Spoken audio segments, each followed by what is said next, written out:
for you personally to see a brand like this get off the ground and the difference it makes, what's it mean to you to see Unwasted and have it launch and just sort of everything that it's about and the impact that it's making? To just see its growth over the last year has been incredible. The community support, and I think what it made us realize is that we really had a purpose, like we wanted to make change. And honestly, success to me would mean that there's not enough plastic for us to make our furniture. That would be the sort of gold standard for how I think we would feel about Unwasted.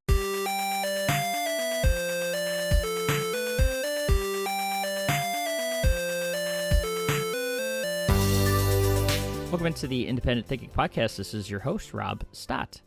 This week, we've got a returning guest on the podcast, but someone that's joining us in a different role and capacity this time around. Ashley Gorrie joined us as the person at the helm of Gory, retail activation firm that we had talked to about ways that the pandemic was changing in-store retail experiences, and she had been to Primetime previously, showing off some of the ways that Gory was working with our retailers to set up smart home displays to create these impactful experiences, and really cool what they're doing there. But today she's actually joining us as the founder of Unwasted, a product or a brand rather that joined us in Phoenix, made their Primetime debut there, and showed off a whole collection of furniture, outdoor furniture that was eye-catching in and of itself. But then you really dive into the brand and learn about sort of their mission and how they came about. And that's what really, I think, was, inspiring to me and caught my attention, was just the fact that, you can kind of tell by the name, Unwasted, they are in the business of cleaning up oceans and using recycled plastic to build their product. And not only, like I said, have eye-catching and really cool-looking product, but product that's making a difference. And that's what we dive into with Ashley, talking about sort of how this idea came about, and even diving into a little bit of the manufacturing process of their products, and talking too about her interest and passion for designing furniture, and that all comes together in this Unwasted brand, and just really awesome. Cool story to tell, and one that I'm excited to share with you guys today. So let's just dive into it. This is Ashley Gorrie coming to us as the founder of Unwasted here on the Independent Thinking Podcast.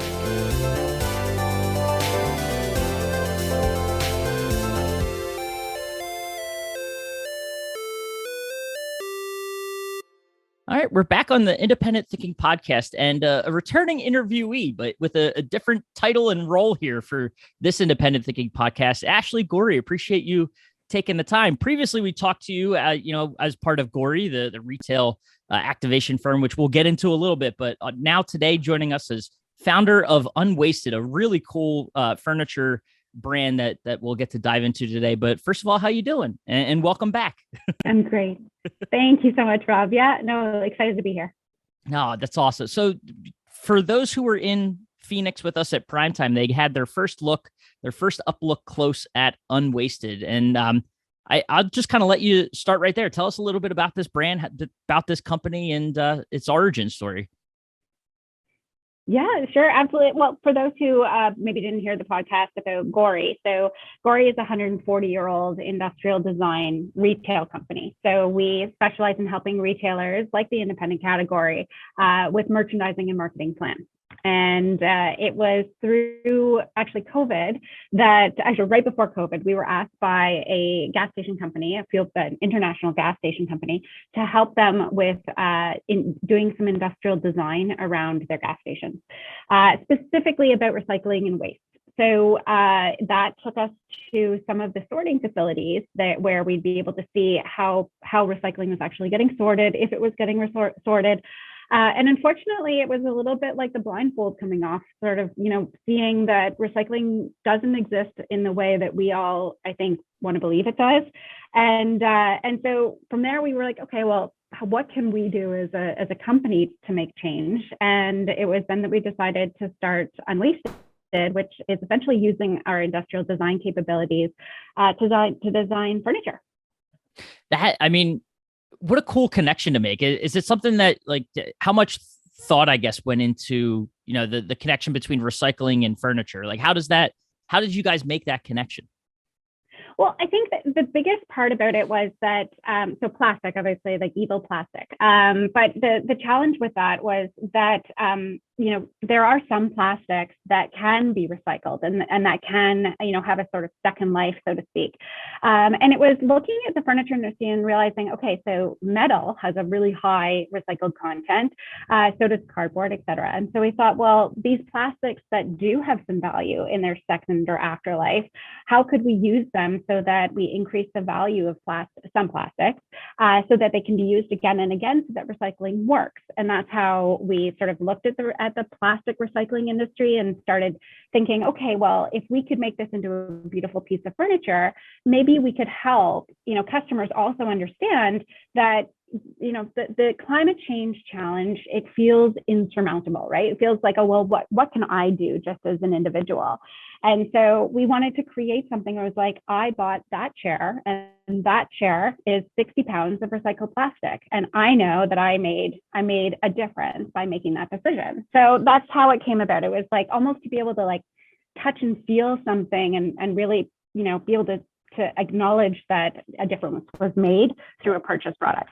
We're going to get into the products, and I'm excited to kind of talk about them because they're really cool looking, having been up close with them at prime time. But just for you personally to see a brand like this get off the ground and the difference it makes, what's it mean to you to see Unwasted and have it launch and just sort of everything that it's about and the impact that it's making? Thanks for asking that question. So Unwasted is 1 year, 1 year old as far as some of our new products, but it's about 3 years old in terms of like started at the beginning of the pandemic. But to just see its growth over the last year has been incredible. The community support. And I think what it made us realize is that we really had a purpose, like we wanted to make change. And honestly, success to me would mean that there's not enough plastic for us to make our furniture. That would be, the sort of, gold standard for how I think we would feel about Unwasted. And so when we started there, we were like, okay, well, now that industries, both businesses and individuals are making decisions around recycled products, and whether it's ours or another recycled product, it's the right direction for us all to go. So for me, this feels like just amazing. It feels like such an accomplishment that we've even made it this far in such a short period of time. And honestly, I kind of really just love the space. I love the partnerships of like other companies in this area because they're very supportive. Everybody's trying to move this movement forward. But also that we get to think about designing furniture in a little bit of a different way. Because if you're looking at it from its end state in mind, like how is this furniture going to be used when it's at its end of life, you really start thinking about things. And from our industrial design background, it's an interesting challenge to try and solve. Well, that is interesting. I never even thought about that side of it. Is that this is furniture? I mean, people are going to replace furniture and things like that over time as it is. But talk about that a little bit, how you have to design around knowing that these plastics are going to have sort of that, as you mentioned, the end of life kind of date. So the circular design is how we're thinking about the end life of the product. And so when we set out on an industrial design journey for any of our products, we're thinking, how does this get broken down so that we're able to then, regrind the units, form them into new boards, and then they come out as brand new furniture in a new design, new aesthetic, that might meet a different style that you want to see.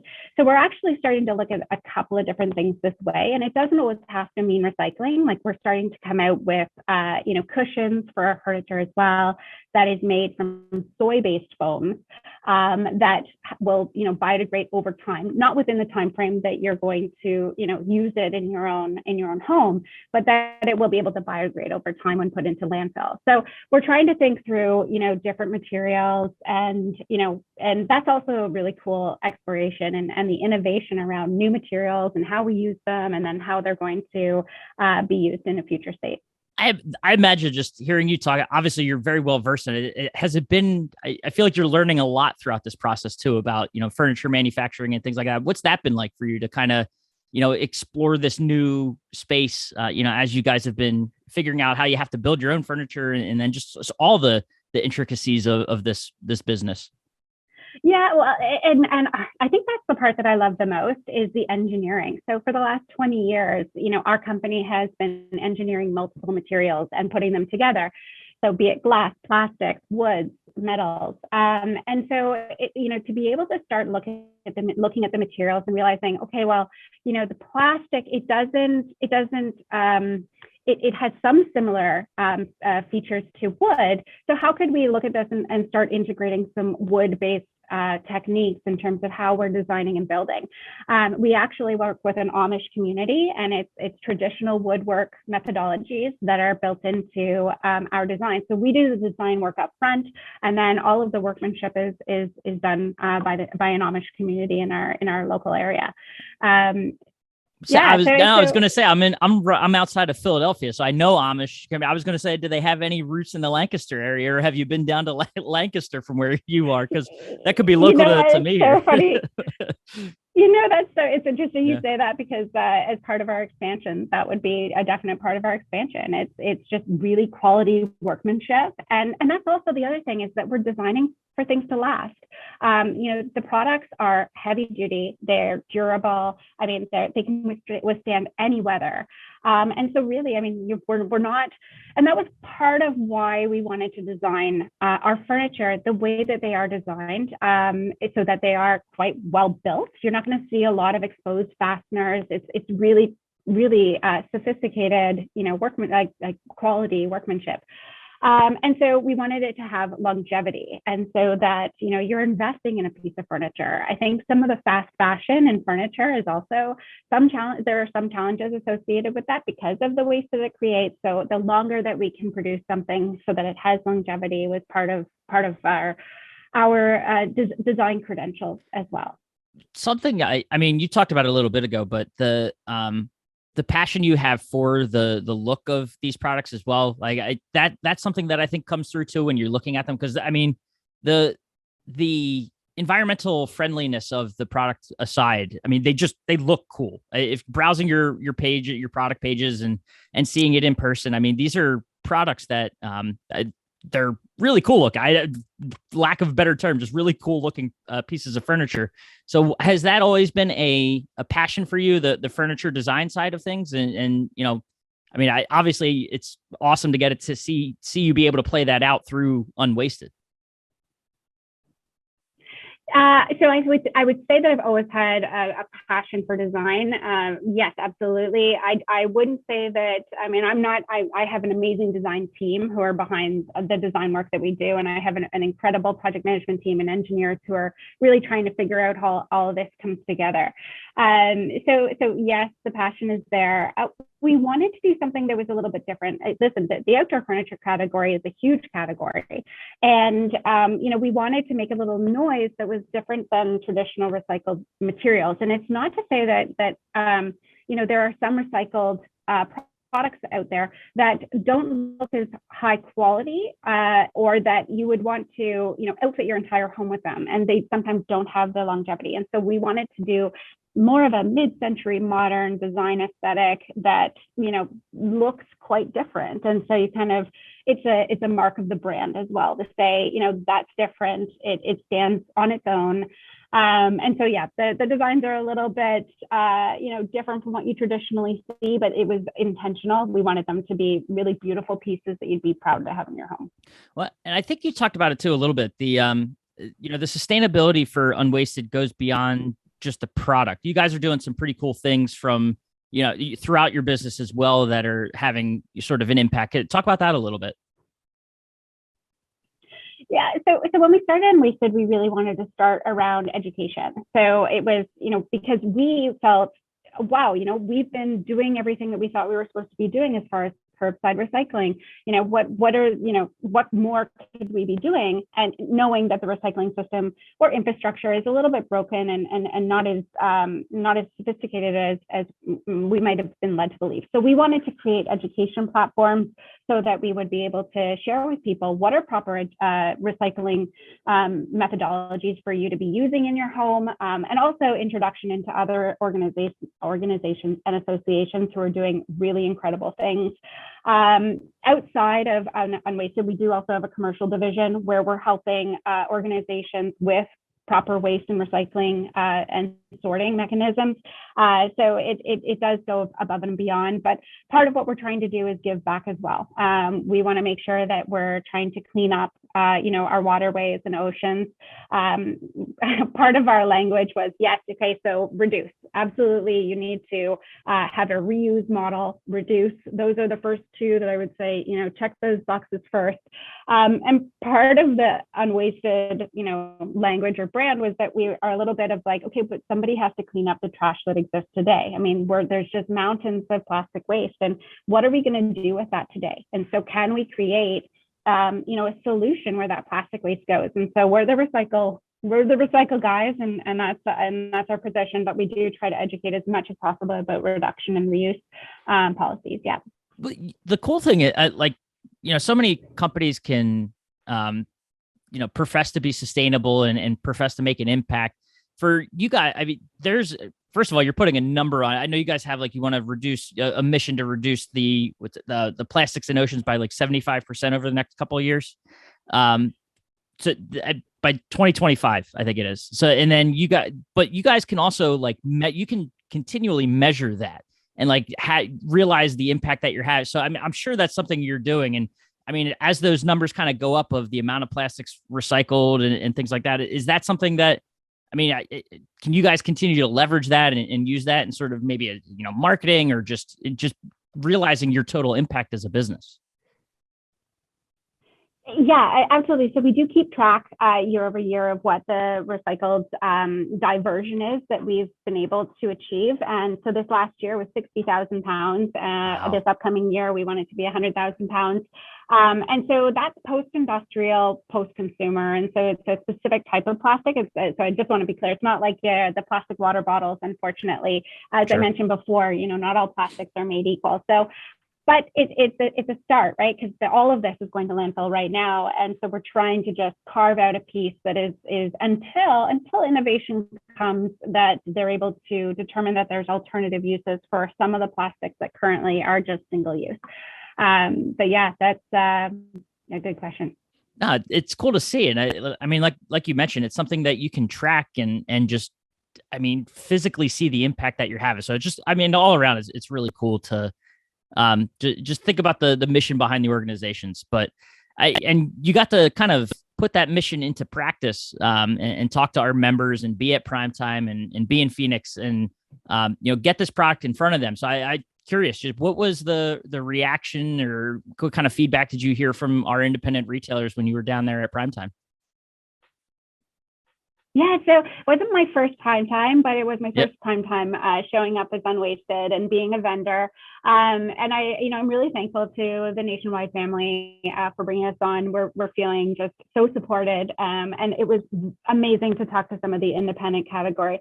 As I mentioned before, much of my career has been spent supporting independent dealers in their marketing and merchandising strategies to help them differentiate from big box. So I believe in the independent category as a way to really educate and really partner in terms of getting product to market. So we received a lot of great feedback, a lot of people loving the story, loving the brand, loving where we're coming from, and liking the look of the furniture. But we also got really great feedback as far as what they'd like to see from us as well. And so that was a gift, quite frankly. We really were able to say, our look is different, but some more traditional looks would be a bonus as well. And so when we come down to Orlando, you're actually going to see even more products and colors coming out that are in the more traditional category that will check some boxes for some of the dealers that where their customer base might not be as modern as our aesthetic. And so that was some great feedback that we received. Also, in terms of we are a domestically produced product, so it's also about educating what is made in America or made in Canada. And so there was a lot of great feedback about the cost of bringing product to market. So I thought, just quite a lot of learning for us and how to really best support the dealers.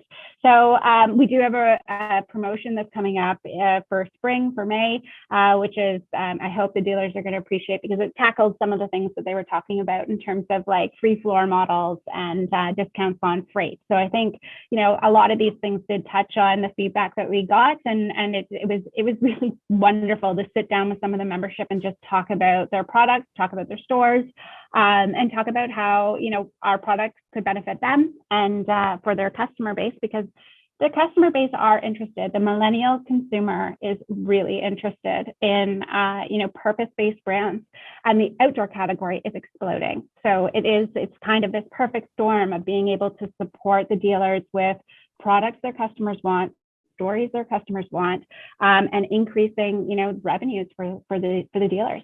Yeah, you kind of took the next question right from me, which was, what is the future? Where could you see this going? And awesome to hear that, it's feedback from retailers that you were able to get face to face with and kind of, I put their words into action as well. As they look to, you kind of look to work together. And then also too, that as you're describing it, that the thought popped in my head too, that there's the up and coming shoppers, right? The millennials, the big generation. Their buying power obviously increasing, that mission-based brands like you mentioned, and the outdoor category, both of those. Unwasted is literally at the cross section of both of those things. So it seems like everything's kind of falling in your guys' favor right now, which is awesome to see, and it's certainly exciting for sure. So, but yeah, no, that's awesome. We look forward to seeing you down there in Orlando, and like you mentioned, bringing some new product as well. And you guys had a big you had like a trailer there, if I remember right, or like some sort of big, what was that structure that was, it almost looked like a backyard setting, the way you had it set up. Yeah, it was a big wall and some grass, and just to give us all the feel of like, let's hop into summer, let's get the outdoor parties going. And the funny, that's kind of the perfect example of Gory and Unwasted kind of crisscrossing paths, I imagine, right? Being able to show off the benefits of how to position something and build a display that works, but also, getting to do it with a brand that you also are behind as well. So that's got to be pretty cool to see that come together. You know what? It's, my spending my life in the agency space where I'm building, marketing programs for different brands that are not our own. With Unwasted, we were able to take all the risks possible and to say, how do we want to show up? How do we feel that people want to see us and experience us as a brand? And also, as far as merchandising and telling your customers that story, that also we can create programs to support the dealers to help to tell that story on the retail floor. And so sort of silent salesman, right? Like, how do we support the dealers, because they're busy, they got lots of categories to be supporting, so how can we take our experience and design and help them bolster the product in store. So yeah, it has been a really cool journey to be able to take your own product and do all of the marketing and branding for it, especially from the agency space. Yeah. No, that's so cool. Well, Ashley, I know we're both sort of in some busy times and getting things moving, so I appreciate you spending just a little bit of time with us to talk about everything you've had going with Unwasted, and just cool to see that growth. So we look forward to reconnecting again in Orlando and seeing what you guys bring to the table there. But it's a story that we'll certainly continue to follow, because I think it's an awesome one and one that's worth shouting from the mountaintops about. So I appreciate you letting us do a little bit of that here on the Independent Thinking podcast. Thanks, Rob. I love you having us on and sharing our story, and I'm looking forward to seeing everybody down at Orlando.